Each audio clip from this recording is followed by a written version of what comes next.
Dans cette cohue entretenue par marchands ambulants et autres commerçants, difficile, même en plein boulevard, de se frayer un chemin dans la commune d'Adjamé. Chaussées envahies, trottoirs assaillis, les alentours des établissements sanitaires et scolaires ne sont pas épargnés. Exemple frappant, l'accès à l'hôpital général d'Adjamé obstrué par magasins et commerces anarchiques. C'est le problème d'accès. Bon, il y a des vendeurs ambulants, il y a aussi des commerçants qui sont là, et puis aussi les malades qui sont entourés de bruit, il y a des bruits un peu partout. L'accessibilité est très difficile, surtout nous sommes obligés de prendre l'axe Sotra, parce qu'avec les Wara qui circulent, les Baka, c'est très difficile même. Souvent il y a des conteneurs même qui sont stationnés juste devant l'hôpital, on est carrément bloqué. On a des malades dedans, on veut sortir, on ne peut pas. On a obligé d'attendre 30 à 15 minutes, 20 minutes avant qu'on ne puisse dégager les accès. Non loin de l'hôpital général, le centre antituberculeux. Même constat, difficulté d'accès.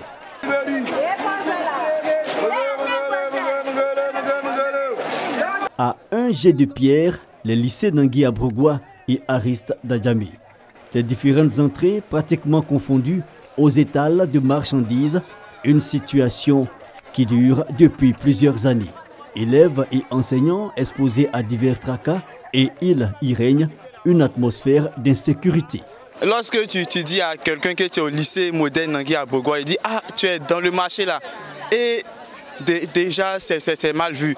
Et encore ensuite, devant le lycée, on fait palabre et les commerçants pour passer. En classe, souvent lorsqu'on fait les cours, il y a des commerçants qui mettent de la musique très très forte. Le prof, il est là à expliquer ce qu'il faut faire. Et puis on est là et puis on chante. Parce que nous sommes distraits par la musique. Quand on est en classe, on compose. Quand ils crient au dehors pour vendre, ça nous déconcentre un peu. Ils disent quoi comme ça? Ils disent tomates 200, oignons 100 francs. Il y a les escargots, ils crient, venez acheter, ça nous déconcentre un peu. Nous rencontrons d'énormes difficultés pour avoir donc accès d'abord à notre établissement. Donc cela entraîne donc un problème d'insécurité totale. D'insécurité parce qu'il y a des gens qui profitent dans ces situations confuses pour venir même agresser nos élèves. Des commerçants néanmoins conscients des désagréments causés par leur présence. Avant, là, le portail de l'école n'était pas ici. C'était l'autre côté. C'est pour ça là, c'est devenu un marché. Et quand ils ont remplacé maintenant, pour faire ça en face de nous, nous là, on ne peut plus quitter ici pour aller ailleurs parce qu'on n'a pas d'autre coin pour aller ouvrir. On ne peut pas aller voler aussi. S'il y a un coin pour s'installer seulement, on peut aller. Mais s'il n'y a pas un coin pour s'installer là, on va aller où? Ils ne sont pas venus s'installer par hasard. Sans l'autorisation de la mairie, ils ne peuvent pas venir comme ça s'installer. Donc je n'en veux pas aux commerçants. Une question à résoudre donc. Nous nous rendons à la mairie de la commune. À la direction technique, la situation trouve son explication. La construction même du lycée Abrogoua ainsi que de l'hôpital général ont été bâtis sous forme de bail amphithéophile. C'est des constructions qui ont été suscitées avec des bailleurs de fonds qui ont investi face à la demande de la mairie qui, ne serait-ce que pour le lycée Abrogoua, voudrait accroître la capacité d'accueil, mais qui en retour devraient pouvoir amortir leurs frais par des structures de magasins qui sont construites tout autour. N'empêche, il faudra bien agir pour faciliter l'accès aux établissements publics.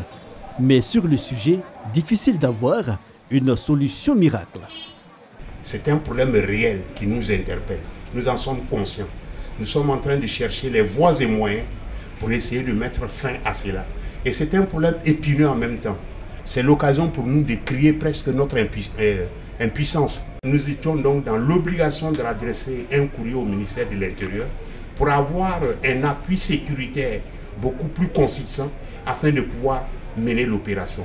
Parce que même les forces de l'ordre d'Adjamé seules ne nous ont pas permis de faire le dégagement. Mais la solution, la vraie solution, est la sensibilisation. Que l'Ivoirien en prenne conscience. La sensibilisation reste alors la seule arme selon les autorités municipales. Celles-ci entendent accentuer les campagnes locales sur le changement des mentalités. La santé et l'éducation devant être au premier chef une priorité pour tous. Mais en attendant, les commerçants règnent en maître sur les abords et alentours des établissements sanitaires et scolaires de la commune d'Adjamé.